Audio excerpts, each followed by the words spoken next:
front of me is Honor Magic V6, and today I would like to show you how you can connect it to printer.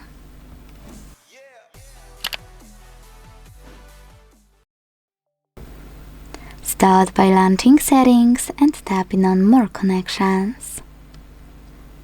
Then select Print. Click on the Woodprint service or any other service you have and wanna use. Don't worry, they all turn on the same way.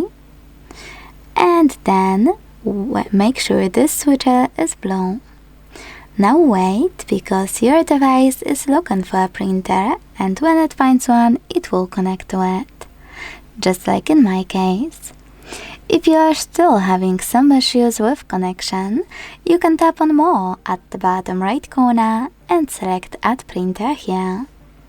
Then you can tap on Direct, so your device will look for your printer using Wi-Fi, or you can click on Add IP address, import it here and select Add to connect manually.